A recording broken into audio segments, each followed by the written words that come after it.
Hi guys, welcome back to a new episode of Finance and Crypto Guide. Today in this video, I'm going to show you how you can log into your AmeriHome Mortgage account. Keep watching the video till the end. To log into your AmeriHome Mortgage account, firstly go ahead and open up your Google search. On the search box at the top, type in amerihome.loanadministration.com and make a search. The official page of AmeriHome Mortgage account will appear on the screen.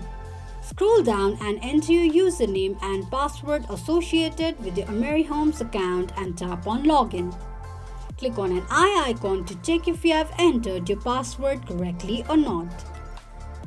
Make sure that you tick mark on the box that says Remember my username and I agree to the user terms and privacy policy. This is how you can log into your AmeriHome Mortgage account quickly and easily just in few steps.